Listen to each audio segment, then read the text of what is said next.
बाबू कहिबार कथा आज्ञा आज्ञा विचार करंतु हे मोर गुणग्राही व्यक्ति मंडळी शिव स्वरूपे पुरीचंती पिंड ब्रह्मांड एकमति पिंड ब्रह्मांड एकमति जीव स्वरूपे पुरीचंती बुझी होनी कथाटा बाबू रे ये जगत मध्य रे संसार मध्य रे आज्ञा पिंड एवं ब्रह्मांड याकु एकत्रीकरण कला बेले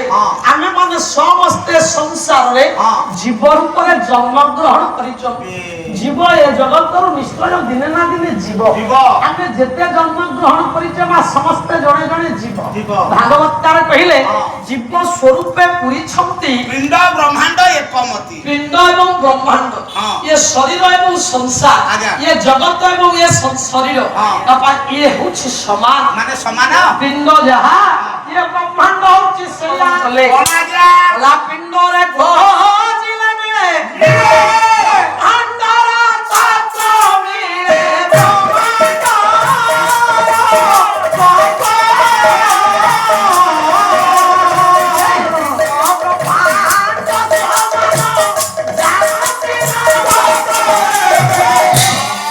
अच्युतानंद गोस्वामी कहले ठीक अछि जगन्नाथ दास जहा लेकि चमती ताहा निहाती भाବରେ सत्य सत्य काई कि सत्य जानिबारा बोला पिंड रे खोजिले मिले ब्रह्मांडर तत्व पिंड ब्रह्मांड समान जानती जगत अच्युतानंद महापुरुषଙ୍କର ब्रेन आउट होई जाई काई कि अरे प्रथमे जगन्नाथ दासଙ୍କର ब्रेन आउट ହେଲା तापर अच्युतानंद महाप्रभुଙ୍କର ब्रेन आउट होला ସେମାନେ ସମସ୍ତେ ଗୋଟିଏ ଗୋଟିଏ ପାଗଳ ରେ ପାଗଳ ନୁହଁ ବାବୁ ପାଗଳ ନ ହୋଇଥିଲେ ଏମିତି ଲେଖିଥାନ୍ତେ ମୋର ଠିକ ମୁଣ୍ଡ କଣ କହୁଛି କହିଲୁ ମୁଁ କହିବା କଥା ଆପଣ କହିଲେ ପିଣ୍ଡ ଯାହା ବ୍ରହ୍ମାଣ୍ଡ ସେ ପିଣ୍ଡ ଯାହା ବାବୁ ବ୍ରହ୍ମାଣ୍ଡ ସେଇଆ ପ୍ରାକ୍ଟିକାଲ থিওরি କଣ ପ୍ରାକ୍ଟିକାଲ ଥିଓରି ବ୍ରହ୍ମାଣ୍ଡଟା କମଳା ଲେମ୍ବୁ ପରି ଗୋଲ ପିଣ୍ଡଟା 3 ହାତ ଚାଖେଣ୍ଡେ ଲମ୍ବା ଆଚ୍ଛା ସିଏ ତ ଗୋଲ ହେଲା ଇଏ କେମିତି ଲମ୍ବା ଏ ଦିଟା ବାବା କେମିତି ସମାନ ହେଲା ଜ୍ଞାନୀ ପୁଅ ଅଲିଆ ମୋର ଜ୍ଞାନ ନଥିଲେ କିଏ ଆଉ କହିବ ଜଗନ୍ନାଥ ଦାସଙ୍କର ମୁଣ୍ଡ ଖରାପ ଆଉ ଅଚ୍ୟୁତାନନ୍ଦ ଗୋସ୍ୱାମୀଙ୍କର ମୁଣ୍ଡ ଖରାପ ଓ ବାପା ଠିକ କଥା ଗଲା ଭୁଲ କଥା ଏ ବାବୁ ଆଉ ଜଣେ ସନ୍ଥକୁ ଆଣିବା ଆଣନ୍ତୁ ଆଉ ଜଣେ ମହତ ଜଣକୁ ଆଣିବା ଏ ପୁଅ ପଞ୍ଚଶଖାଯୁଗର କବି ବଳରାମ ଦାସ ମା ଲେଖିଲେ କଣ କହିଲେ କଲା ପିଣ୍ଡ ବ୍ରହ୍ମାଣ୍ଡ ଏକ ମହତ ଏ ପୁଅ এই মাটিକୁ ପବିତ୍ର କରାଇ ଦେଇଛନ୍ତି ସାରା ବିଶ୍ୱ ବ୍ରହ୍ମାଣ୍ଡରେ ଯାହାଙ୍କର ନାମ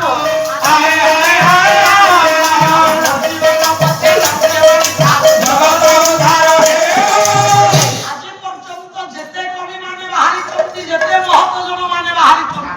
ନିଃସ୍ୱାର୍ଥପର ଭାବନା କୌଣସି ଲେଖନୀରୁ ବାବୁ ଧରି ନାହିଁ ଇଏ ଗୋଟିଏ ଲେଖନୀ ସେତେବେଳେ ଏଭଳି ଭାବରେ ସଂସାରକୁ ତନ୍ମୟ କରିଦେଲା ଯାହାଙ୍କର ଲେଖା ଇଏ ସ୍ୱର୍ଣ୍ଣାକ୍ଷରରେ ଦିଲ୍ଲୀ ଦରବାରରେ ଏବେ ମଧ୍ୟ ପୂଜା ପାଉଛି ଟିକିଏ ଛିଟା ବାବୁ ପଡିଥିଲା ଆପଣମାନଙ୍କର ପୁରୀ ଜିଲ୍ଲାର ସୁରଙ୍ଗ ଗ୍ରାମରେ ଇଏ ଅନ୍ଧକବି ଭୀମ ଭାଇଙ୍କର ଲେଖନୀର ଛିଟା ଟିକିଏ ଯାଇ ତାଙ୍କ ଉପରେ ପଡିଥିଲା କାହା ଉପରେ ସେଇଥିରୁ ଟିକିଏ ଭାବନାକୁ ଅନ୍ତରରେ ଜାଗରିତ କରି ସେଦିନ ସୁରଙ୍ଗ ଗ୍ରାମର ଯୋଗ୍ୟ ସନ୍ତାନ ସାରା ସଂସାର ମଧ୍ୟରେ ମଣି ଉତ୍କଳ ମଣି ହିସାବରେ ଯିଏ ଭୂଷିତ ହେଇଛନ୍ତି ଯାହାଙ୍କର ନାମ ହେଲା ଉତ୍କଳମଣି ଗୋପବନ୍ଧୁ ସୁଝରେ ଜଗତର ସୁଝ ମାର ଋଣକୁ ସୁଝ ସୁଝି ନ ପାରିଲେ ତମେ ଜଣେ ଜଣେ ସଂସାର ମଧ୍ୟରେ ଅଜ୍ଞାନୀ ମାନବ ଗୋଟାଏ ଗଛକୁ ଦେଖିବା ଗଛଟିଏ ଏ ପୁଅ ଗଛ ଭିତରେ ଶ୍ରେଷ୍ଠ ହଉଛି ଆପଣ ମାନଙ୍କର ନଡିଆ ଗଛ ତା ମୂଳରେ ଜଳ ଦେଇଛୁ ଏ ପୁଅ ଟିକେ ସାର ଦେଇଛୁ ତାକୁ ଛୋଟରୁ ବଡ କରିଛୁ ତୋର ପ୍ରତିଦାନ ସ୍ୱରୂପ ତୋ ଋଣକୁ ସୁଝିବା ପାଇଁ ତା ଭିତରେ ସିଏ ଜଳକୁ ସାଇତି ରଖିଛି ତୁ ଟିକେ ସିନା ଏ ପୋଖରୀ ଜଳ ଗାଡିଆ ଜଳ ସଂକୁଳି ତୋରାଣୀ ଜଳ ଦେଇଛୁ ତୋ ପାଇଁ ସେ ଭଳି ଭାବରେ ପବିତ୍ର ଜଳକୁ ସାଇତି ରଖିଛି ସେ ଜଳକୁ ପାଇଲେ ତୁ ତୃପ୍ତି ଅନୁଭବ କରିବୁ ମୋ ବାପା ଜୀବନରେ ସବୁ ଗଛ ଲଗେଇବେ ନଡ଼ିଆ ଗଛ କେତେବେଳେ ଲଗେଇବେ ଗଛ ଠାରୁ ବାବୁ ଶିଖିବରେ ନଡ଼ିଆ ଗଛ ଲଗେଇବା ଦରକାର ନାହିଁ ଗଛ ହଉଛି ତୁମର ଗୁରୁ ମୋ ଗୋସି ବାପା ଲଗେଇକି ଯାଇଥିଲା ଆଇ ଗଜ ଗଜ ହଉଛୁ ରେ ଗୋଟେ ଜାବଡା ପକେଇଦେବି ମୋ ମୁହଁଟା ଏକାଥରକେ ବନ୍ଦ ହେଇଯିବ କଣ ଆମେ ଯୁକ୍ତି କରିବୁନି ଆରେ ମୋ ଗୋସି ବାପା ସମସ୍ତ ଯାକ ଯୁକ୍ତି କରୁନ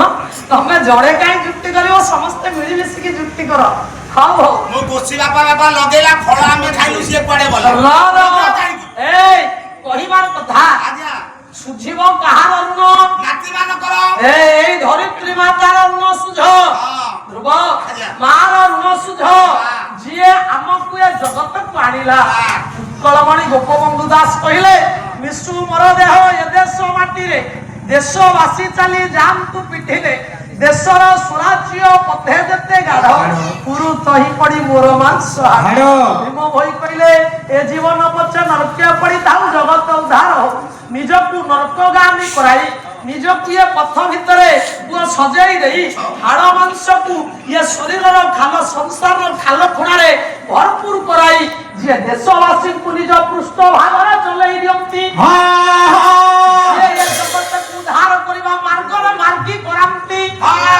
ସେଇ ହଉଛନ୍ତି ଦେଶର ଜାତିର ଗର୍ବ ଏବଂ ଗୌରବ।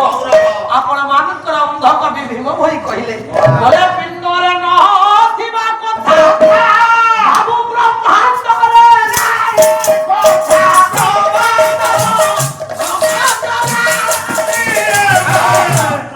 ପିଣ୍ଡରେ ନଥିବା କଥା ବାବୁ ବ୍ରହ୍ମାଣ୍ଡରେ ନାହିଁ।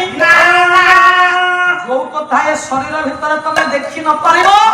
ତାହାକୁ ମଧ୍ୟ ଏ ସଂସାରରେ ଦେଖି ପାରିବ ନାହିଁ। ତାହେଲେ ଠିକ ଅଛି, ଆପଣ କହିବା କଥା ବ୍ରହ୍ମାଣ୍ଡରେ ଯାହା ଅଛି ପିଣ୍ଡରେ ସେଇଆ ଅଛି। ମୁଁ କହୁନି, ଅଭିରାମ ପରମହଂସ କହିଲେ କଣ କହିଲେ? ଘରେ ସବୁ ପୁରୀ ଅଛି,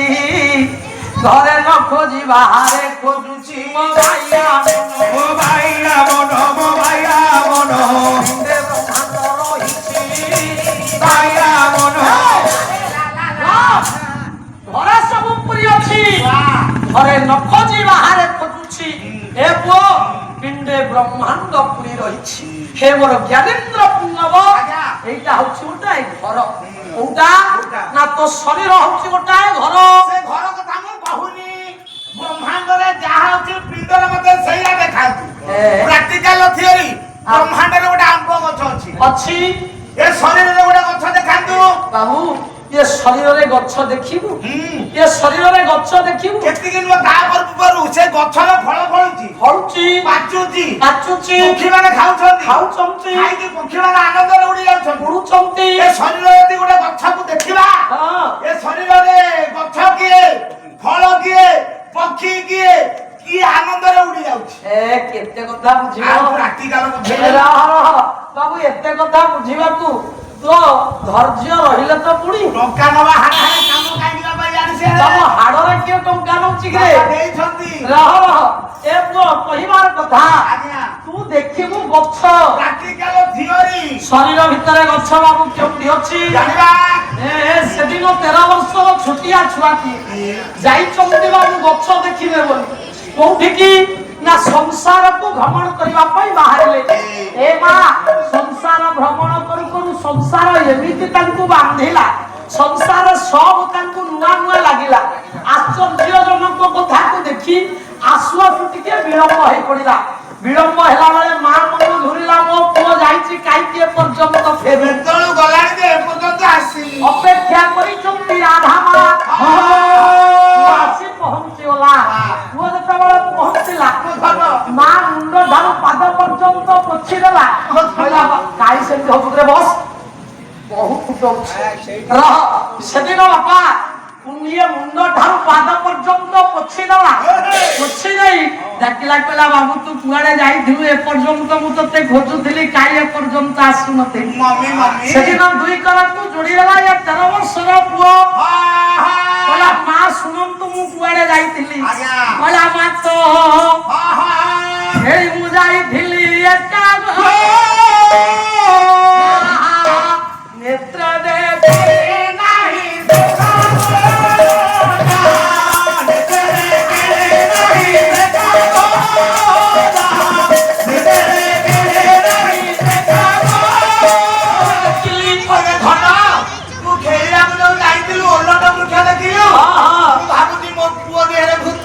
ନାହିଁ ନାଇଁ ନାଇଁ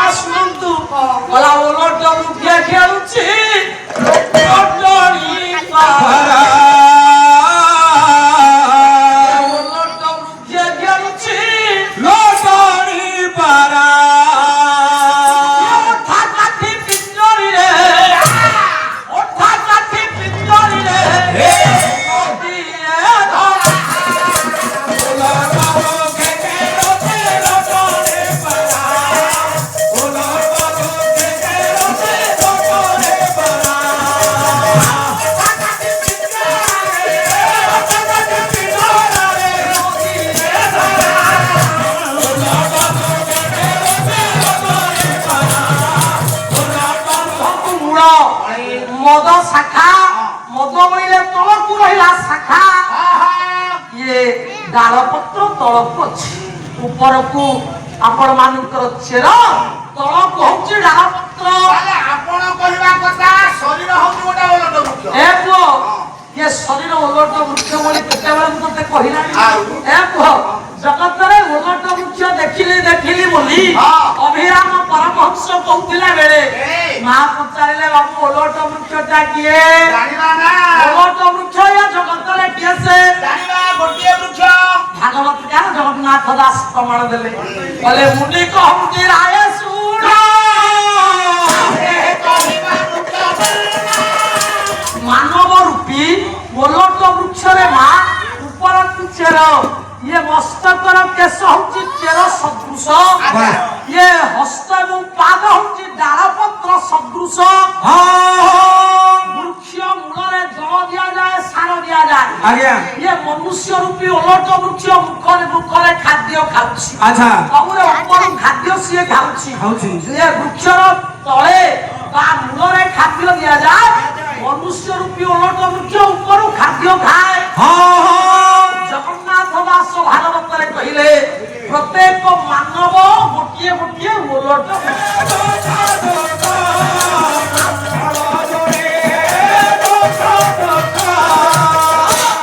ଦେହ ଗୋଟେ ବୃକ୍ଷ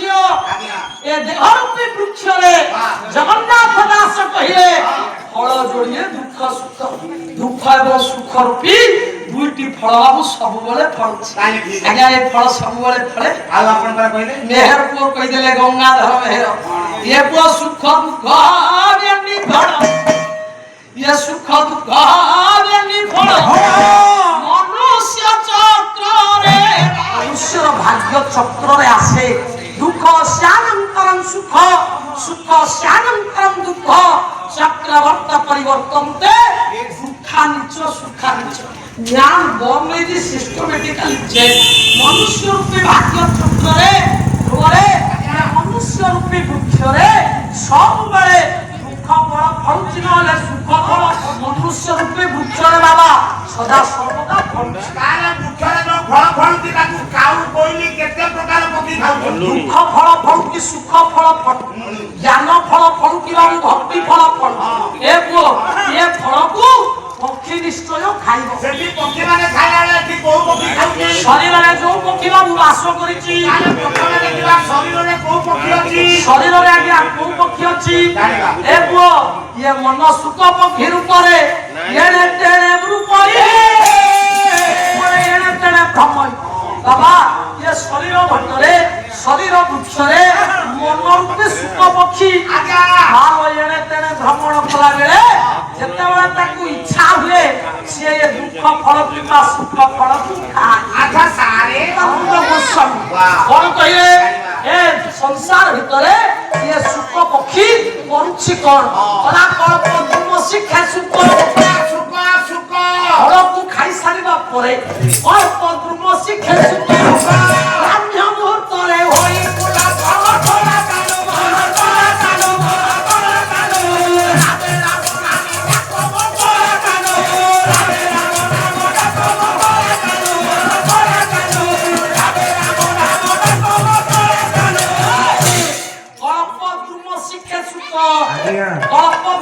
শিখরী প্রদেশের সুখ পক্ষী বসি এ ফলকু খাই সারিবা পরে আনন্দ মନରେ রাখুছি রাম রাম রাম পরমেশ্বর রা হচ্ছন্তি জীব মো হচ্ছন্তি পরমেশ্বর অন্ধকবি ভীম ভাই কহিলে বলা রারে আসই জীব মোরে চই রারে আসই জীব মোরে চই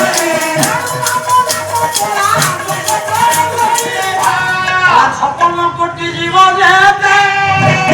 আর যে ভক্তি নাম সাথে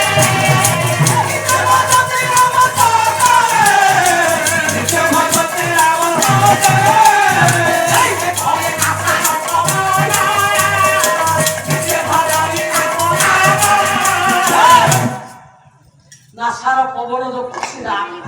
গাইকি রপিলা কলারা কুটি জীব বলে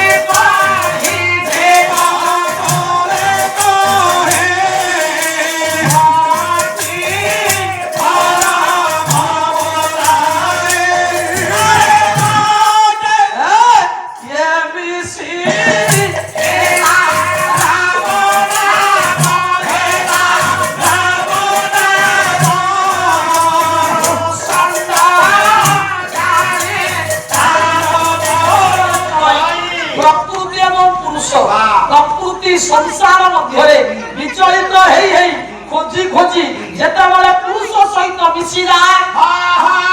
ସେତେବେଳେ ପୁରୁଷ ରୂପୀ ସ୍ୱାମୀକୁ ପାଇବା ପରେ ସେ ସଦା ସର୍ବଦା ପୁରୁଷ ପାଖରେ ରହିବା ପାଇଁ ଚିନ୍ତା କରେ। ତେଣୁକରି ବାବୁରେ ଆପଣମାନଙ୍କର ଅନୁଭବ କବି ଭୀମ ଭଳି ଆଉ ପଦିଏ ଲେଖିଲେ ଗଲେ ପିଣ୍ଡ ବ୍ରହ୍ମାଣ୍ଡ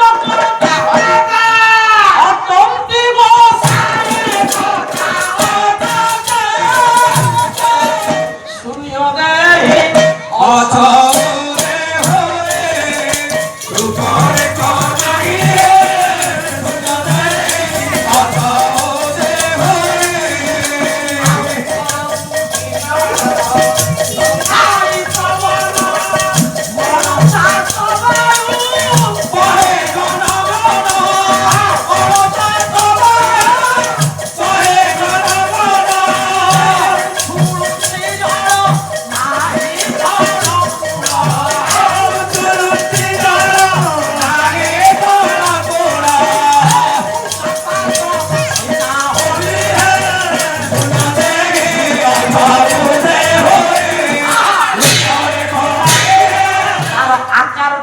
গোলাকার কমলা লেম্বু ভଳିଆ গোল ये शरीर संसार होची सेया संसार कमला लेम्बू भଳିଆ गोल हेतिला बेले बोला माता ये माता रोजरे वीर्य थीला माता रोजरे वीर्य थीला ताको ब्रह्म बिंदु गोला अक्षय बिंदु होला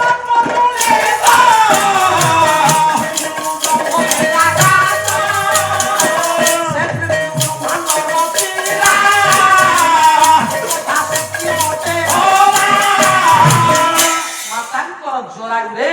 যেতেবেলে পিতাঙ্কর ব্রহ্মবিন্দু যাই স্থান পাইলা জলায়ু স্থাନରେ পিতাঙ্কর ব্রহ্মবিন্দু পড়িলা বেলে তার আকারটা গোলাটা ଥିଲା সে ব্রহ্ম হেলা প্রজ্বলিত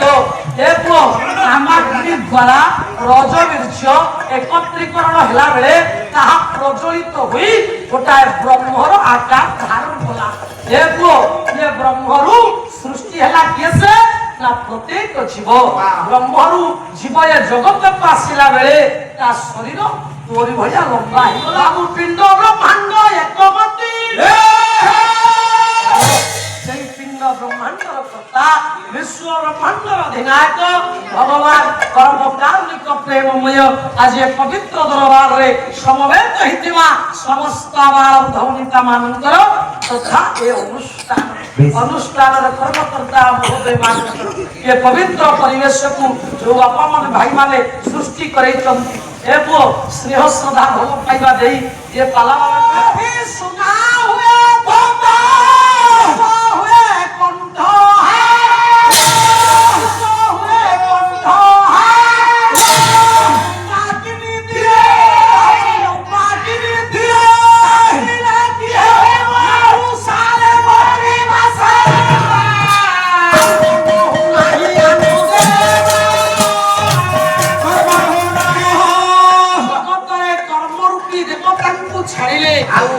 श्रेष्ठ देवता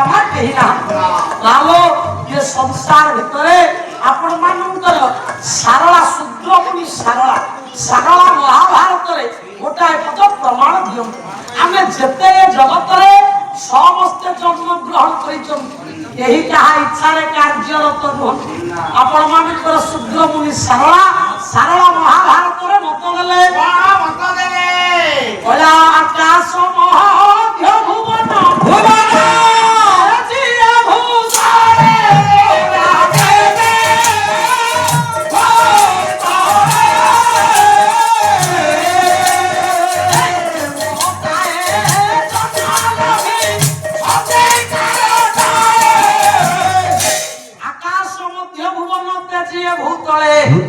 अपना शून्य मार्ग को छाड़ी रही संसार पथरे ये भू भारत भूमि रे काय मर्त्यपुर रे समस्त देवता माने आवश्यक स्थले बाबुर रूप को धारण करिछन तेणु करी मो ज्ञानेन्द्र पुंगव आपण माने समस्त विचार करन सेई प्रभुकर मायार बशवर्ती होई ए जीव ए जगत मध्यरे ବାପା ଦୁଃଖ ପାଏ ନହେଲେ ସୁଖ ପାଏ। ତା ଭାଗ୍ୟରେ ଯାହା ଥବ। ଉଦାହରଣ ସ୍ୱରୂପ ଆଜ୍ଞା। ମୁଁ ଆପଣମାନଙ୍କୁ ଦ୍ୱାପର ଯୁଗକୁ ନଉଛି। ଚାଲୁନାହାନ୍ତି। ଦ୍ୱାପର ଯୁଗର ଯିଏ ଆପଣମାନେ ସମସ୍ତେ ଜାଣିଛନ୍ତି ଭଗବାନ କୃଷ୍ଣଙ୍କର ଶ୍ରେଷ୍ଠ ଭକ୍ତ କିଏ ସେ ନା ପ୍ରତ୍ୟେକ ପାଣ୍ଡବ କୁଳ ଭଗବାନ ନିଜର ସ୍ୱାର୍ଥକୁ ହାସଲ କରିବା ପାଇଁ ଏ ପୁଅ ଯିଏ ତାଙ୍କର ଭକ୍ତ ଭାବରେ ଜଗତରେ ବିଦିତ ସର୍ବପ୍ରଥମେ ସେଇମାନଙ୍କୁ ବାପା ବଳି ପକେଇଲେ। ପ୍ରଭୁଙ୍କର ସ୍ୱାର୍ଥ ହାସଲ କରିବା ପାଇଁ ନିଜେ ଭଗବାନ କୃଷ୍ଣ ଆପଣମାନେ ଜାଣିଛନ୍ତି ଦ୍ୱାପର ଯୁଗରେ ଭଗବାନ ରୂପରେ ଆସିଛନ୍ତି ତାଙ୍କର ସ୍ୱାର୍ଥକୁ ପୂରଣ କରିବା ପାଇଁ ନିଜର ଶ୍ରେଷ୍ଠ ଭକ୍ତ ପାଣ୍ଡବ କୁଳକୁ ଏ ବାପା ସର୍ବପ୍ରଥମେ ବଳି ପକେଇଛନ୍ତି ଦୁଃଖ ଦେଇଛନ୍ତି। ତାହାର ଉଦାହରଣ ସ୍ୱରୂପ କେଇ ପଦ କଥା ମୁଁ ଆଜି ଆପଣମାନଙ୍କ ନିକଟରେ ମା କହିବା ପାଇଁ ଯାଉଛି। ସେଦିନ ଜଙ୍ଗଲ ପଥରେ ଶୁଭୁଛି ଗୋଟାଏ କ୍ରନ୍ଦନର ରୁହନ୍ତି ଜଣେ ଯୋଗ ମାୟା ଜଣେ ଜନନୀ ଆଦି ଶକ୍ତି ଭାବରେ ଜଗତରେ ଯିଏ ବିଦିତା ମହିଷୀ ମା ଜଣେ ବସି ଭଗବାନ କୃଷ୍ଣଙ୍କ ଉଦ୍ଦେଶ୍ୟରେ ମାର ଅଭିମାନ ପୂର୍ବକ କରୁଛନ୍ତି ଆତ୍ମନିବେଦନ। ଗୋଟାଏ ପଦ ଆପଣ ମାନଙ୍କର ଗାୟକ ସମ୍ରାଟ ବିଶ୍ୱନାଥ ପଟ୍ଟଯୋଶୀ ଘରଯାହାଙ୍କର ରମ୍ଭା କିଲ ନୟାଗଡ଼ ଜିଲ୍ଲାର ପ୍ରତିଭା ରୂପରେ ରାଗ ରାଗିଣୀକି ନେଇ ପାଲା ସର୍ବପ୍ରଥମେ ଗୋଟାଏ ପଞ୍ଚମ ବରାଳୀର ସେ ଗୀତଟିଏ ଗାଇବା। ରାଗ ହଉଛି ପଞ୍ଚମ ବରାଳୀ ଦେଖିଲେ ଗାୟକ ସମ୍ରାଟ ବିଶ୍ୱନାଥ ପଟ୍ଟଯୋଶୀ। ରାଗ ହେଲା ପଞ୍ଚମ ବରାଳୀ ଧରି ନ ପାଇଲେ ନାରା ଯିବ ଛିଡ଼ି ପ୍ରାଣ ଯିବ ଛାଡ଼ି। ବୟାଳିଶ ବାବୁଳା ବୟାଳିଶ ମେଳା ସାର ସାର ହନା ପାଲା ବନ୍ଦ କରିଦେଲୁ କାହିଁକି ଏଇଟିଆ ଆମ ଗାଁ ଜେନା ଘର ବୋଦା ନଈପୁଳି ବାପା ବନ୍ଧା ହେଇଥିଲା। ମୁଁ ପାଲାରୁ ଘରକୁ ଯାଉଛି ସେଇ ବୋଦାଟା ହେଇକି ଠୁସିବିନି ମରିଗଲା। ତୁ ମତେ କେତେ ଉପରେ ରଖିଛୁ କୁହ ତମ ଗାଁର ଜେନାହର ବୋଦା ମୁଁ ମାଳ ପଡିଲେ ଛେଦ ପଡିବି ମୁଁ ଆଉ ପୁଅ ଭଳିଆ ପାଇବାକୁ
चैनल को देखुछंती सेमाने हम चैनल रे जॉइनिंग करंतु आउ सुपर थैंक्स दे हमको उत्साहित करंतु। हम चैनल को लाइक सब्सक्राइब करंतु आउ कमेंट माध्यम रे जणातु आपण केउ अंचल रे देखुछंती। गुरु ब्रह्म महामहिम लेख।